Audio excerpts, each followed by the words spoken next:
This is where the stories of Chattanooga and the stories of Coca-Cola combine.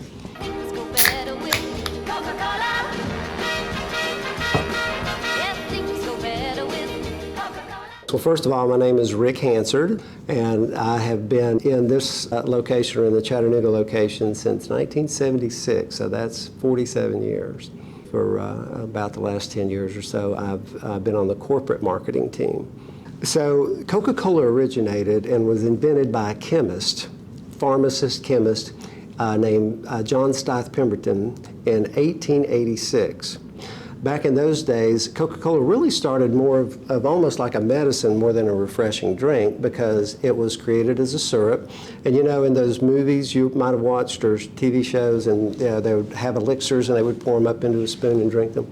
Well, that's kind of how a lot of those beverages originated. And so when Coca-Cola grew in popularity and really outpaced a lot of his expectations, he saw it as an opportunity to sell the business for a profit. So he sold it to a man named Asa Candler in 1888. So he only owned it for 2 years, the guy that invented it. This is where the stories of Chattanooga and the stories of Coca-Cola combine. There were two Chattanooga lawyers, Thomas and Whitehead. They would go down to their local drugstore and get a Coca-Cola. They were talking and they said, you know, I wish we could put Coca-Cola in bottles. That way, you know, we could enjoy it, we could take it back to the office, and that way. So they approached Asa Candler and said, we would like to put Coca-Cola in bottles to sell it in Chattanooga, of course, but then also open up franchises across the country because we think it's going to go really well.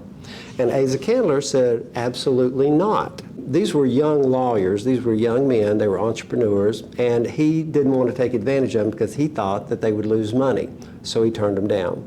They came back to Chattanooga, and since they were lawyers, they drew up a contract that set it up as a franchise model to say, if we ever produce any substandard product or do anything at all to tarnish the name of Coca-Cola, you can take those franchise rights away from us.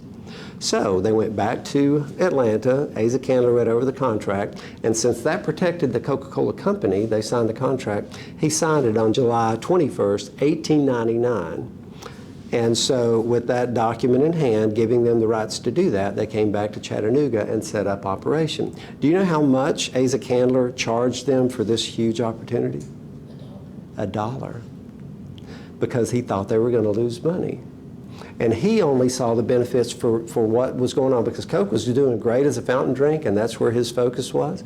And so his focus stayed there. He sold them the rights for $1 so that if they lost money, he wouldn't feel guilty about it. They came back to Chattanooga and set up the world's first franchise Coca-Cola bottler. Because it was so successful in Chattanooga and their endeavors were so successful, a lot of other business and industries popped up in Chattanooga to support this growing industry of bottling Coca-Cola.